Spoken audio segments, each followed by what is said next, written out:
नमस्कार, मैं हूं संजय शर्मा। आप देख रहे हैं 4 PM न्यूज नेटवर्क। थोड़ी देर को सोचिए कि देश के छात्रों का, देश के नौजवानों के अंदर कितना खून उबल रहा होगा। गुजरात के एक होटल का वीडियो वायरल हो रहा है। एक होटल में नौकरी के लिए एप्लीकेशन निकली। सैकड़ों नौजवान एक के ऊपर एक चढ़कर उस होटल के बाहर इकट्ठे हो गए, नौकरी मिल जाए। ये देश में एक अदद नौकरी का हाल बेहाल है। एग्जाम हो, परीक्षा हो, चाहे वो पढ़ाई की हो, चाहे वो नौकरी की हो, पेपर लीक हो जाते हैं। नीट के मामले में 18 जुलाई को सुप्रीम कोर्ट सुनवाई करेगा। लेकिन इन सबके बीच में उत्तर प्रदेश में योगी जी को सपोर्ट करने वाले एनडीए के 2 विधायक ऐसे हैं जिनके खिलाफ कोर्ट ने वारंट जारी कर दिया कि इनको पकड़ के पेश करो हमारे सामने। और किसी और चोरी डकैती में नहीं किया है, पेपर लीक के मामले में किया है। दोनों विधायक इतने होशियार हैं, इतने काबिल हैं, इतने योग्य हैं कि वो आराम से पेपर लीक करा दिया करते थे। एक विधायक का ट्रैक रिकॉर्ड तो बहुत जबरदस्त है, वो रेलवे के पेपर लीक कराया करते थे। ओपी राजभर जी मंत्री है, पंचायती राज मंत्री, उनका पेपर के मामले में, नौकरी के मामले में वीडियो वायरल हो रहा है। अब आप सोचिए, उत्तर प्रदेश में एक के बाद एक पेपर लीक हुए हैं और सरकार को सपोर्ट करने वाले 2 विधायकों का पेपर लीक के मामले में वारंट जारी हो रहा है। ऐसे ऐसे काबिल विधायक योगी जी को, बीजेपी की सरकार को सपोर्ट कर रहे हैं। आपको याद रखना चाहिए कि मुख्तार अंसारी के बेटे भी एनडीए का हिस्सा हैं, यानी योगी सरकार को सपोर्ट करने वाले लोगों में से एक हैं। मैं अभय दुबे जी के साथ रोज बातचीत करता हूं। बहुत शानदार पत्रकार है, एबीपी चैनल पे आप उनको रोज देखते हैं। मैंने उनसे आज जानना चाहा कि महाराष्ट्र में ये क्या हो गया। शेर शिकारी अपना शिकार खुद कर बैठा। मतलब बीजेपी को अपने विधायक, शिंदे को अपने विधायक छुपा के रखने पड़ रहे हैं। मोदी जी दूसरों के विधायकों को उठा लेने का हुनर जानते थे, लेकिन महाराष्ट्र में जब हुकूमत उनकी है, वहां भारतीय जनता पार्टी के शिंदे के विधायक छुप छुप के होटल में ठहराए जा रहे हैं। कहीं शरद पवार उठा के ना ले जाएं, कहीं उद्धव ना ले जाएं, क्या उल्टी गंगा बहने लगी है। और मैंने पूछा कि हरियाणा में मायावती और अभय चौटाला कौन सा खेल खेलने जा रहे हैं। तमाम बिंदुओं पे हमने बातचीत करी और कहा कि अन्ना आंदोलन चला था, अब वो अन्ना कहाँ है जो इलेक्ट्रल बॉन्ड पे बात नहीं करते, जो राफेल पे बात नहीं करते, जो एक के बाद एक बीजेपी के भ्रष्टाचार के किस्सों पे बातचीत नहीं करती। बहुत रोचक बातचीत है। अभय जी से पूरा इंटरव्यू सुनिएगा, चैनल को ज्वाइन कीजिएगा, सब्सक्राइब करिएगा। चलते हैं अभय दुबे जी के पास। 4 PM न्यूज नेटवर्क में स्वागत है अभय दुबे जी आपका। एक गाना था, शिकारी अपना शिकार खुद कर बैठे, तो वो गाना महाराष्ट्र में सीन देख के नजर आ रहा है। और मुझे तो बड़ा मजा आ रहा है देख देख के कि जिसकी सरकार हो वही अपने विधायक छुपा के रख रहा हो। ये तो पहली बार नजारा आया। क्या मोदी जी का इतना डर भी खत्म हो गया है कि भारतीय जनता पार्टी को अपने ही हुकूमत वाली सरकार में अपने ही विधायक छुपा के रखने पड़ रहे हैं। महाराष्ट्र में एमएलसी के चुनाव हैं और बीजेपी एक के विधायक एक होटल में बंद हैं, शिंदे के एक होटल में हैं कि कहीं शरद पवार कोई गेम ना कर दें, कोई कांग्रेस गेम ना कर दें। यानी जो काम अब तक ईडी और सीबीआई और इनकम टैक्स बीजेपी के लिए करते थे, पहली बार बीजेपी डर रही है। अपनी सरकार है तब भी डर रही है। अपने विधायकों को कमरे में बंद कर दिया है, होटल में बंद कर दिया। ये उल्टी गंगा बहना इसी को कहते हैं। क्या भाई जी, ये सीन कभी किसी ने सोचा नहीं था कि मोदी के रहते हुए बीजेपी के विधायकों को उनकी अपनी सरकार में ऐसे बंद करके रखना पड़ेगा। ये महाराष्ट्र में क्या हो रहा है? देखिए, जब राजनीतिक वक्त खराब होता है और हवा उल्टी बह रही होती है, तब जो सत्ता में होते हैं वही सबसे ज्यादा अंदेशे के शिकार होते हैं। जो विपक्ष में होता है वो उतना अंदेशे का शिकार नहीं होता, क्योंकि वो तो विपक्ष में मौजूद है। उसके पास दरअसल खोने के लिए कुछ होता नहीं है। यहाँ तो हालत यह है कि अगर विधान परिषद के चुनावों में महायुति ने वैसे नतीजे नहीं निकाले जैसे नतीजों की उसे उम्मीद है, यानी उसके सारे विधायकों ने उसको वोट नहीं दिए और पाला बदल लिया अगर कुछ विधायकों ने या ज्यादा विधायकों ने, तो विधानसभा चुनाव से पहले ही उनका ग्राफ नीचे गिरना शुरू हो जाएगा। अभी विधानसभा चुनाव का बिगुल भी नहीं बजा है, लेकिन इससे पहले ही लगभग तय हो जाएगा कि महाराष्ट्र में इन लोगों की क्या दुर्गति होने वाली है। मेरा तो मानना यह है कि विधानसभा चुनाव जीते या हारें, विधान परिषद चुनाव जीते या हारें, विधानसभा चुनाव में तो इन लोगों का हारना तकरीबन तय है, क्योंकि वक्त इनका खराब चल रहा है और वक्त इनके कामों से इनके खिलाफ है। भारतीय, और खासतौर से उसकी जिम्मेदार भारतीय जनता पार्टी है। शिंदे और अजीत पवार तो प्यादे हैं। मैं शिंदे और अजीत पवार की कोई अहमियत नहीं मानता। मेरा मानना है कि ये एक अल्पकालीन किस्म की राजनीतिक जत्थेबंदियां हैं, जो कि जिस दिन भारतीय जनता पार्टी को इनकी जरूरत नहीं रहेगी और जिस दिन जो महायुति का जो है वो चुनावी तर्क समाप्त हो जाएगा, उस दिन ये संगठन खत्म हो जाएंगे। इनके जो विधायक हैं, इनके कार्यकर्ता हैं, इनके जो पार्षद हैं, ये सारे के सारे या तो शरद पवार के पास चले जाएंगे या उद्धव ठाकरे के पास चले जाएंगे। अंततः घूम फिरकर इन लोगों का विलय उद्धव ठाकरे और शरद पवार में ही होना है, और कुछ लोग बचेंगे वो भारतीय जनता पार्टी में चले जाएंगे, और अजित पवार और एकनाथ शिंदे ये तब बेरोजगार हो जाएंगे। तब दरअसल ये लोग दोनों अपने मूल संगठनों में जाने की कोशिश करेंगे। जाहिर है कि मूल संगठन इनको लेने वाले अब नहीं है। अजित पवार के साथ हो सकता है उनको शरद पवार माफी मांग रहे हैं, घुटने टेके वगैरह, तो मान भी जाए कि वो आखिरकार उनके पारिवारिक संबंध है। लेकिन एकनाथ शिंदे की तो राजनीतिक जीवन की ये तकरीबन अंतिम पारी है। लेकिन एक इकबाल होता है, राजा का इकबाल अगर कभी खराब हो जाए तो प्रजा में बड़ा खराब संदेश चला जाता है।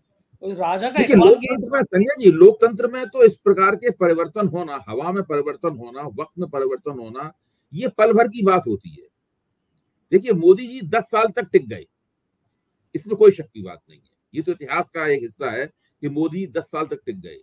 कुछ किस्मत ने भी इनका साथ दिया, और कुछ एक ऐसे मुकाम पर इन्होंने भारतीय राजनीति में इनका उभार हुआ था जिस वक्त विपक्ष की साख काफी गिरी हुई थी, कांग्रेस की साख गिरी हुई थी। वो सही कारणों से गिरी हुई थी कि ज्यादा कारणों से गिरी हुई थी, अगर इसको पता लगाना चाहें तो संसद में जो ए राजा का भाषण हुआ है, दबड़ मुनित्र कड़गम के जो ए राजा का भाषण हुआ है, उसके ऊपर गौर कीजिए। उसमें ए राजा ने पूछा है कि भाई वो विनोद राय कहाँ है, वो जो भ्रष्टाचार के आरोप, वो बड़ी बड़ी रकमें जो बताई जा रही थी इनका करप्शन हुआ है, आज तक उनसे कुछ भी नहीं निकला। ए राजा को उस मामले में जेल जाना पड़ा था, ए राजा जेल में रहे थे लंबे अरसे तक। तो उन्होंने खास तौर से अपना फोकस इसी बात पे किया था कि किस तरह भ्रष्टाचार विरोधी आंदोलन के दौरान कांग्रेस के साथ में और तत्कालीन यूपीए सरकार के खिलाफ एक तरह की साजिश रची गई। और वो एक इतनी, मैं संजय जी मैं खुद भी स्वीकार करता हूं, वो एक इस तरह की साजिश थी जिसमें मेरे जैसा आदमी भी जाने अनजाने उसमें भागीदारी कर रहा था, अनजाने में ही भागीदारी कर रहा था। क्योंकि हम लोग तो भ्रष्टाचार विरोधी आंदोलन तो बहुत आंदोलित थे। हम लोगों को लग रहा था कि यही मौका है कि जबकि हम राजनीतिक जीवन की शुचिता को इस वक्त कायम कर सकते हैं। तो हम तो भारतीय जनता पार्टी और राष्ट्रीय स्वयंसेवक संघ के लोगों के साथ कंधे से कंधा मिलाकर टीवी के ऊपर कांग्रेस की दिन रात धुलाई किया करते थे। तो ये स्थिति थी, यानी हम सब लोग कहीं ना कहीं उस पूरा जो बहाव था, वो जो पूरा प्रवाह था, उस प्रवाह में हम लोग बह रहे थे, ये सोच के कि हम भारतीय लोकतंत्र की बड़ी जबरदस्त सेवा कर रहे हैं। लेकिन उसका परिणाम क्या हुआ? उसका परिणाम हुआ नरेंद्र मोदी के उभार में, और उसी के कारण भारतीय जनता पार्टी को अपने दम पर पहली बार बहुमत प्राप्त हुआ, और नरेंद्र मोदी ने उसी से, और राष्ट्रीय स्वयंसेवक संघ ने उसी से भारत में किस तरीके से चुनावी लोकतंत्र की आड़ में निरंकुशता कायम की जाए, इसका पूरा शीराजा बनाने का उनको मौका मिला। वो मौका एक बार 2019 से पहले गड़बड़ा सकता था, क्योंकि 2019 से पहले उनकी सरकार की जो आज हालत हुई है, गठजोड़ सरकार बनानी पड़ी है, ये गठजोड़ सरकार बनाने की स्थिति 2019 के चुनाव में ही आ जाती। लेकिन तब तक पुलवामा कांड हो गया, और पुलवामा कांड का चतुराई पूर्वक इस्तेमाल किया, उसकी वजह से इनको न केवल बहुमत मिला बल्कि बहुमत से थोड़ी सी ज्यादा सीटें भी इनको मिल गई। इस तरह इनकी किस्मत ऐसी थी कि ये 2 चुनाव जीत गए। लेकिन जैसे ही वो विशेष परिस्थितियां खत्म हुई, वैसे ही आप देख लीजिए 2024 के चुनाव में इनका क्या हश्र हुआ। दरअसल 2024 के चुनाव में भारतीय जनता पार्टी को जो सीटें मिली हैं, ये भारतीय जनता पार्टी की वास्तविक औकात है। भाजपा आज भी अटल बिहारी वाजपेयी के जमाने की भाजपा से ही मजबूत भाजपा है, उसका विस्तार भी अधिक हुआ है, और ज्यादा समुदाय, विभिन्न किस्म के समुदायों में उसकी पैठ भी अच्छी बनी है भाजपा की। लेकिन अभी भी ये भाजपा अपनी दम पर देश में बहुमत निकाल पाने लायक नहीं है, और ये न केवल इस चुनाव में साबित हुआ है बल्कि आने वाले चुनावों में भी ये बार बार साबित होने वाला है। अबे अच्छा, आप तो मतलब इस बात को स्वीकार कर ही रहे हैं कि अन्ना आंदोलन के पीछे पूरी तरह से आरएसएस खड़ा था, संघ खड़ा था, कांग्रेस को बदनाम करने का एक बहुत बड़ा अभियान, देशव्यापी अभियान खड़ा किया गया। अब तो ऐसा लगने लगा। हाँ, क्योंकि अब इतने बड़े बड़े राफेल का मुद्दा हो, बाकी मुद्दे हो, इलेक्ट्रल बॉन्ड हो, अन्ना गायब है। अन्ना की अब आवाज ही नहीं निकलती कि भाई राफेल पे क्या हो गया। अन्ना हजारे की जो राजनीतिक हैसियत है वो कभी भी कुछ नहीं थी। वो भारतीय राजनीति का एक ऐसा विशेष किस्म का क्षण था जिसमें उनको प्रमुखता प्राप्त हो गई। अन्ना हजारे में केवल 2 खूबियां थी। व्यक्तिगत स्तर की ऊपर वो बेईमान व्यक्ति नहीं है। उन्होंने महाराष्ट्र में कई बार भ्रष्टाचार के मसलों के ऊपर कुछ आंदोलनकारी अनशन किए हैं, कुछ आंदोलन कारी काम किए हैं, इसकी वजह से उनकी एक छवि थी अन्ना हजारे की। और अनशन करने में दूसरी खूबी उनकी ये है कि उनको लंबे लंबे अनशन करने में, भूख हड़ताल करने में उनको महारत हासिल है। उस समय कांग्रेस ने कुछ गलतियां की, बड़ी गलतियां की। उन बड़ी गलतियों में एक वो बयान भी था जो कि दिया गया था, मनीष तिवारी द्वारा दिया गया बयान। वो कांग्रेस के स्पोक्समैन हुआ करते थे और उन्होंने वो बयान दिया था जो अन्ना हजारे के खिलाफ बयान गया था। उस बयान मुझे अच्छी तरह याद है, जैसे ही मनीष तिवारी ने वो बयान दिया, एकदम कांग्रेस के खिलाफ एक आग सी भभक पड़ी और फिर अन्ना हजारे सीधे राजघाट की तरफ रवाना हो गए। और फिर टीवी चैनलों को याद है, टीवी चैनलों ने बिल्कुल कई कई घंटे तक अन्ना हजारे के आंदोलन को टीवी पर दिखाया था। इन चीजों से बड़ी जबरदस्त हवा बनी। इसमें कुछ और भी घटनाओं ने भूमिका निभाई, जैसे कि जो जिस लड़की के साथ बस में बलात्कार हुआ और उसको फिर उसमें उसके गुप्तांग में लोहे की रॉड डाल दी गई, उसको सड़क पर मरता हुआ तड़पता हुआ छोड़ दिया गया। उस घटना से भी बहुत सरकार के खिलाफ जबरदस्त रोष पैदा हुआ। और फिर जिस तरह उन लोगों आंदोलनकारियों का दमन हुआ, वो सारी बातें कांग्रेस सरकार के खिलाफ एक माहौल बनाती हुई चली गई। इस माहौल को विवेकानंद फाउंडेशन के में बैठे हुए लोगों, जो कि रिटायर्ड अफसर थे, रिटायर्ड आईएएस अफसर थे, जिनके अंदर नृपेंद्र मिश्रा थे, जिनके अंदर अजित डोभाल थे, ये सब दोनों तो बड़ी हस्तियां हैं उसकी, ये सब लोग थे। इन सब लोगों ने बाकायदा, मुझे अच्छी तरह याद है कि उन दिनों अक्सर इन लोगों की मीटिंगें हुआ करती थी। ये मीटिंगें विट्ठल भाई पटेल हाउस में या कॉन्स्टिट्यूशनल क्लब में आयोजित की जाती थी। फिर जो India for corruption Arvind Kejriwal की संस्था थी, ये एक दूसरा मुकाम थी जो कि भ्रष्टाचार विरोधी आंदोलन चला रहा था। तीसरा मुकाम थी बाबा रामदेव की संस्था। तो ये तीन बड़े मुकाम थे। इसमें सबसे ज्यादा प्रभावशाली थी बाबा रामदेव की संस्था, मेरा मानना है। जब तक रामलीला मैदान में उनका जो फियास्को नहीं हुआ, बाबा रामदेव को स्त्री का वेश बना के वहां से भागना पड़ा, उन्होंने जो अपना डरपोकपना दिखाया वहां पर, तो उसके बाद से उनकी वो भी समझ गए कि हम जन आंदोलन वगैरह नहीं कर सकते, तो वो व्यापार की दुनिया में चले गए। और लेकिन अरविंद केजरीवाल की संस्था सबसे छोटी थी, सबसे छोटी संस्था इंडिया अगेंस्ट करप्शन थी। सबसे बड़ी और प्रभावशाली संस्था बाबा रामदेव की थी। उसके बाद दूसरा नंबर वो था जो राष्ट्रीय स्वयंसेवक संघ और विवेकानंद फाउंडेशन मिल के जो पूरा बंदोबस्त चला रहे थे। तो उसमें सबसे ज्यादा दो व्यक्तियों को सबसे ज्यादा लाभ हुआ उसका। एक अरविंद केजरीवाल को हुआ, दिल्ली के पैमाने पर उनकी हस्ती उभरी और वो आज एक बड़े नेता हैं। और दूसरा बड़ा, उससे भी ज्यादा बड़ा लाभ हुआ नरेंद्र मोदी को। और कांग्रेस की साख उस चक्कर में गिर गई। न केवल कांग्रेस की साख गिरी, इसी के साथ साथ तत्कालीन जितनी भी विपक्ष की पार्टियां थी, जो भारतीय जनता पार्टी को अतीत में 90 के दशक में अटल बिहारी वाजपेयी के जमाने में पूर्ण बहुमत प्राप्त करने से रोकती थी, उन पार्टियों की भी साख उनकी वजह से गिर गई। और इस जो शून्य पैदा हुआ, उस शून्य में नरेंद्र मोदी की हस्ती जम गई। इसका बहुत ज्यादा फायदा नरेंद्र मोदी को मिला। लेकिन जैसे ही ये सब हवाएं पुरानी हुई, ये बातें पुरानी हुई, जनता की स्मृति से ये सब बातें गई, जैसे लोगों ने कहा कि भाई 10 साल तो आपके हो चुके हैं, अब आप दिखाइए आपका गवर्नेंस का मॉडल क्या है। वैसे ही आप देख सकते हैं कि भारतीय जनता पार्टी वहीं आ गई, एक गठजोड़ सरकार चलाने वाली पार्टी, जो अटल बिहारी वाजपेयी के जमाने में चलाती थी। तब सीटें कुछ कम होती थी, आज अपेक्षाकृत सीटें ज्यादा। बड़ी बात है। और विवेकानंद फाउंडेशन ने तो अभय जी पता नहीं मुझ जैसे छोटे पत्रकार को भी क्यों बुलाया था। अभी अहमदाबाद में, गुजरात में उनका वो फंक्शन था और मुझे भी न्योता मिला कि मैं विवेकानंद फाउंडेशन के कार्यक्रम में भाग लूं। मैं गया नहीं। मुझे क्यों बुलाया गया होगा अभय जी? मतलब इतना बड़ा फाउंडेशन, अजीत डोभाल मुझ जैसे छोटे पत्रकार को बुलाया गया होगा? भाई अजित डोभाल और विवेकानंद फाउंडेशन का संबंध, इस वक्त अजित डोभाल राष्ट्रीय सुरक्षा सलाहकार है, अब विवेकानंद फाउंडेशन में दूसरे लोग काम करते हैं। देखिए, ऐसा होता है कि इस प्रकार के संगठन आमतौर पर अपनी छवि एक निष्पक्ष संगठन के तौर पर कायम रखते हैं। इसमें ये अपने विरोधियों को भी बुलाते हैं, अपने आलोचकों को भी बुलाते हैं। देखिए, ये राजनीति करने का एक दीर्घकालीन परिप्रेक्ष्य है। जब इस तरह के संगठनों के जरिए जो राजनीति की जाती है, वो राजनीति ऐसे नहीं की जाती कि जो बिल्कुल आपके समर्थक हो वो ही आए। उसमें अपना जो नेट है, मतलब यानी अपना जाल जो है, वो बड़े पैमाने पर फैलाया जाता है। उसमें कुछ न लोग फंसते रहते हैं, निकलते रहते हैं उस जाल में। जो परमानेंटली फंस जाते हैं वो फंस जाते हैं। इस तरीके ये चीजें इस तरह की नहीं है कि वो हम समर्थक या विरोधी हैं तो हमें बुलाया जाएगा कि नहीं बुलाया जाएगा। हो सकता कि सोशल मीडिया पे कोई बात करने के लिए आप जैसे व्यक्ति को, जो सोशल मीडिया की प्रमुख हस्ती है, विवेकानंद फाउंडेशन यानी दूसरे संगठन भी बुलाना पसंद करें। अगर मान लीजिए विवेकानंद फाउंडेशन को सोशल मीडिया के असर की जांच पड़ताल करने के लिए कार्यक्रम बनाना है, या उसके ऊपर कोई वर्कशॉप आयोजित करना है, या कोई सिंपोजियम करना है, तो वो संजय शर्मा को उसमें बुलाएंगे।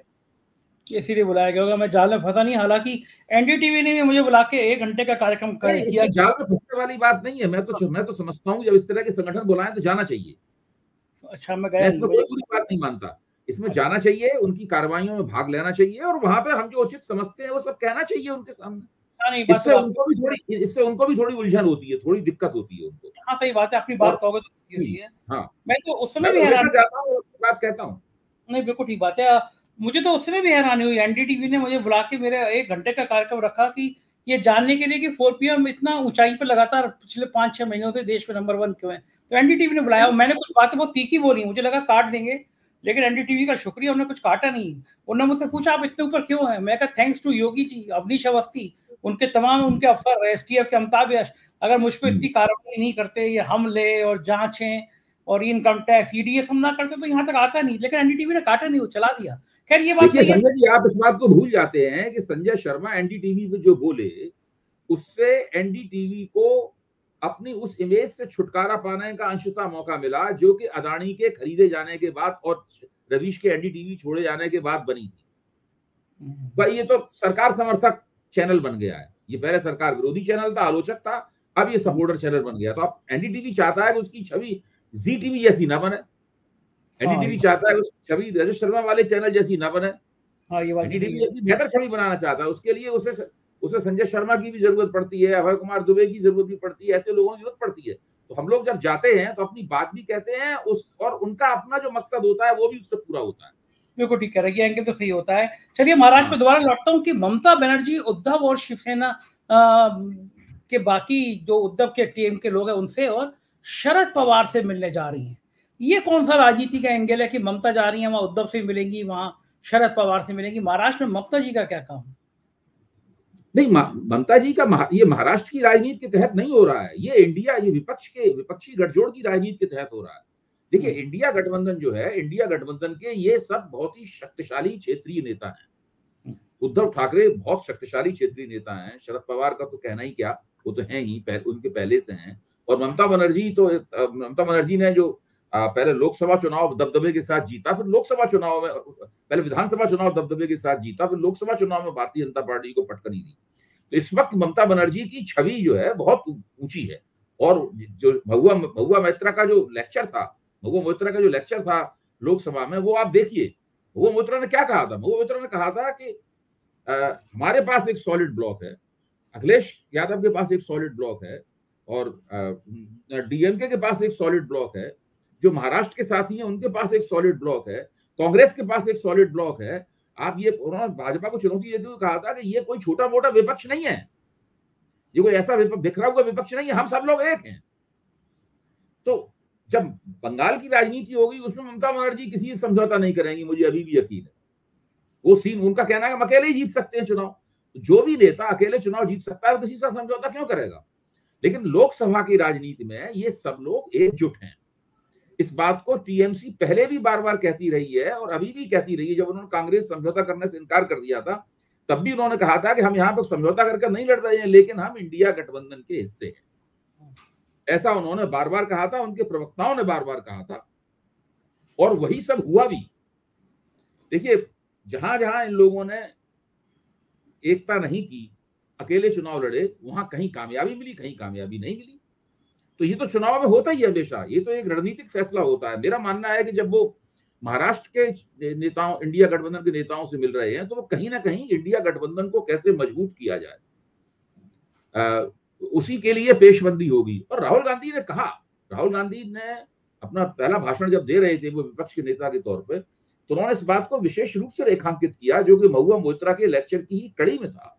विशेष रूप से उन्होंने रेखांकित किया, या आप कहिए महुआ मोइत्रा का लेक्चर राहुल गांधी के भाषण की कड़ी में था, कि मैं कांग्रेस का सांसद हूं, लेकिन मैं विपक्ष के नेता के तौर पर बोल रहा हूं, कांग्रेस के नेता के तौर पर नहीं बोल रहे।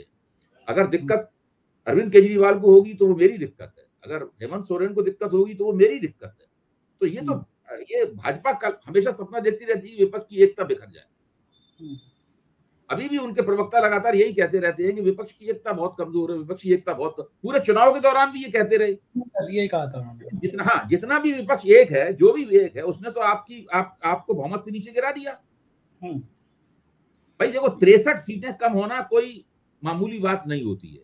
एक ऐसी पार्टी जो 400 सीटों का दावा कर रही हो, अच्छा, और ये 63 सीटें कम हुई हैं, इसलिए 63 सीटें लग रही हैं क्योंकि आप ऐसे इलाकों में कुछ सीटें जीत गए जहां आपका कोई खास पेनिट्रेशन है नहीं उन इलाकों में, वरना तो अपने प्रभाव क्षेत्र में उन्होंने 77 सीटें हारी हैं। बहुत बड़ी बात थी ये बड़ी पराजय है, और धीरे धीरे इस पराजय का मतलब क्या है, उसका राजनीति पे क्या असर है, किस तरीके से राजनीति इससे बदली है, धीरे धीरे करके स्पष्ट भी होगा, हम सब लोग भी इसको समझेंगे और भाजपा की भी और ज्यादा समझ में आएगा।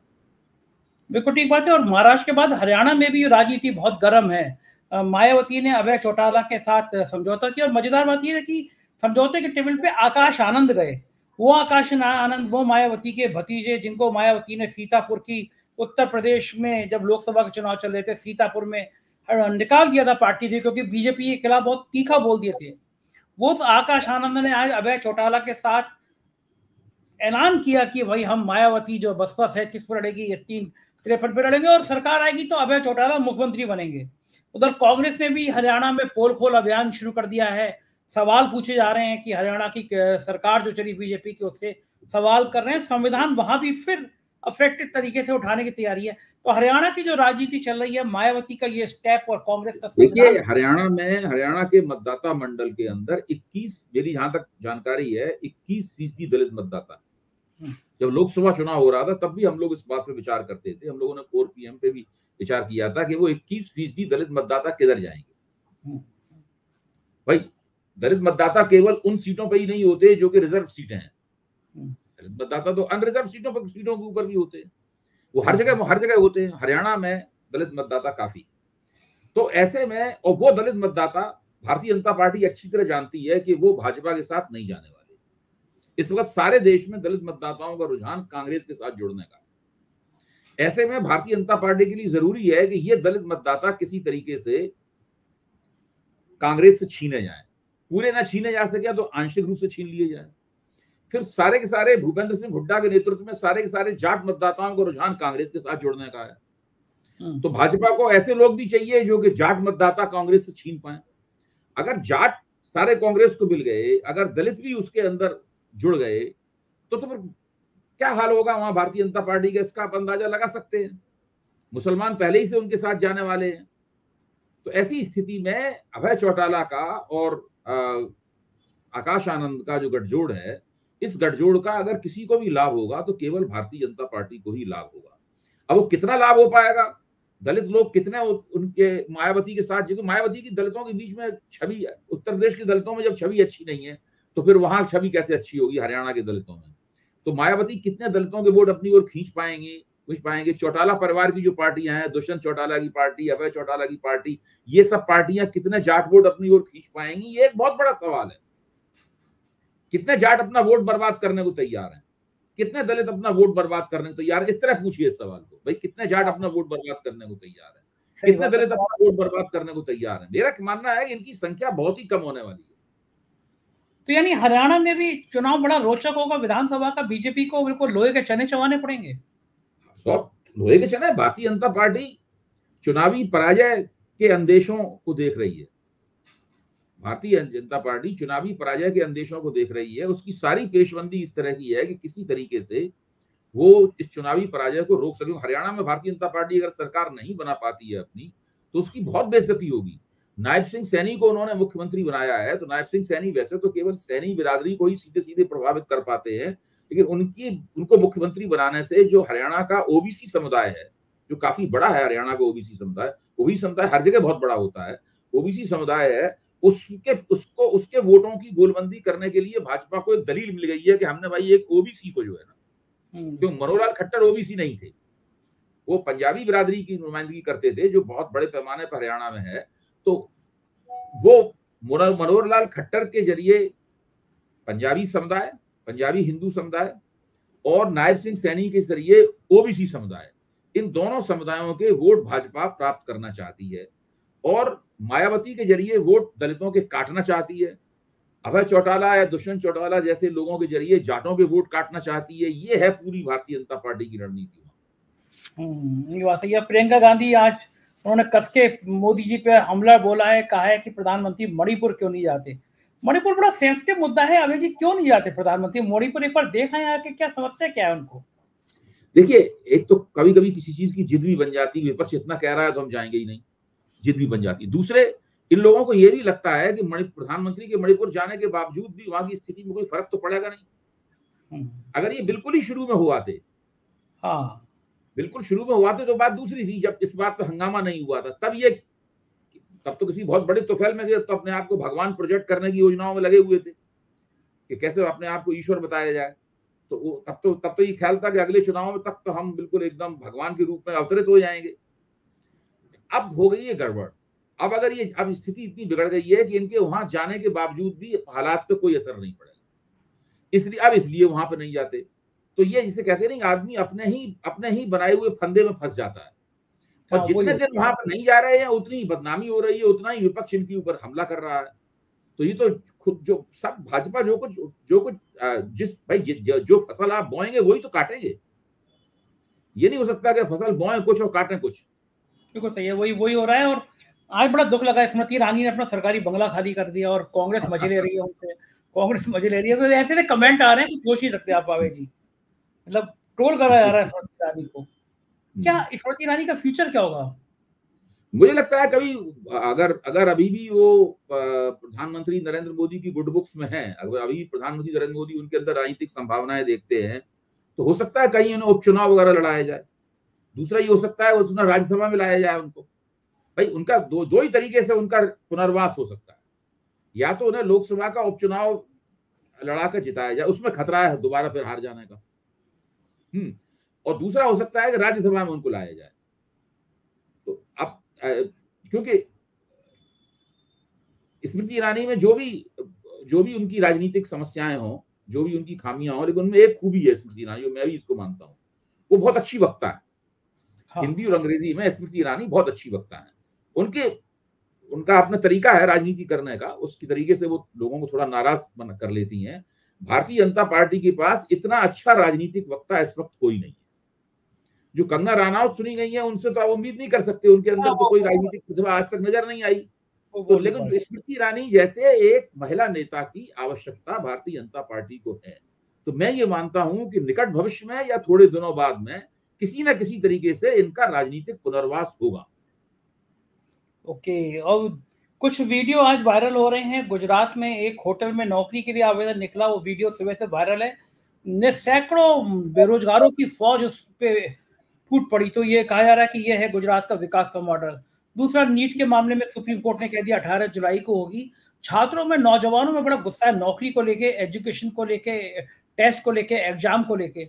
इस बीच में एनडीए को यानी योगी सरकार को दो विधायक जो सपोर्ट कर रहे हैं, बेदी राम और विपुल दुबे, बड़े चर्चित विधायक हैं और योगी जी जिंदाबाद, बीजेपी जिंदाबाद, एनडीए जिंदाबाद के नारे लगाते रहे हैं। उन दोनों विधायकों के खिलाफ कोर्ट ने आज वारंट जारी कर दिया। और किस मामले में कर दिया कि दोनों पेपर लीक कराने में वांटेड थे। दोनों विधायक इतने मास्टर थे कि वो पेपर लीक कराने के मास्टर थे। रेलवे का पेपर लीक कराया था। ऐसे लोग योगी जी को समर्थन कर रहे हैं। मुख्तार अंसारी के बेटे भी एनडीए का हिस्सा हैं। तो इतने काबिल लोगों के साथ योगी जी सरकार चला रहे हैं। क्या छात्रों और नौजवानों के अंदर ये समझ में नहीं आएगा कि बार बार यूपी में पेपर लीक क्यों होते हैं? और वीडियो भी वायरल हुआ था राजभर जी का भी और इन विधायक जी का भी कि पेपर तो मैं जिसमें कहोगे मैं पोस्टिंग करा दूंगा, पेपर दे आना, खाली कॉपी छोड़ आना। देखिए, पेपर लीक जो है वो एक नेशनल स्कैंडल है और उसमें भारतीय जनता पार्टी की उत्तर प्रदेश सरकार और भारतीय जनता पार्टी की केंद्रीय सरकार दोनों के हाथ इस नेशनल स्कैंडल में रंगे हुए हैं। मैं मानता हूं केवल, और ये इनका दुर्भाग्य है कि ये स्कैंडल उसी वक्त इसका भंडा फूटना था जब मोदी जी ने शपथ ली, जब एनडीए सरकार ने केंद्र में शपथ ली और उत्तर प्रदेश की सरकार जो है अपने एक गृह उद्योग में फंसी हुई है। मतलब दोनों ही सरकारें फंसी हुई हैं। तो ऐसे में इस पेपर लीक स्कैंडल के भंडाफोड़ होने से ये लोग काफी बड़ी समस्या में फंस गए हैं। मैं समझता हूं बेरोजगारी एक टिक टिक करता हुआ टाइम बम है जो कि एनडीए सरकार के नीचे के दिल्ली में और लखनऊ में, और भी लखनऊ की बीजेपी सरकार के, ये मोदी जी की कुर्सी के नीचे और आदित्यनाथ जी की कुर्सी के नीचे, दोनों जगह ये बम जो है ना ये टिक टिक कर रहा है। इसमें पेपर लीक का फ्यूज एक और जुड़ गया है। एक तो ये बम अपने आप में पर्याप्त था, बेरोजगारी का बम, और उसके साथ पेपर लीक का फ्यूज और जुड़ गया है, नीट के पेपर लीक का फ्यूज जुड़ गया है।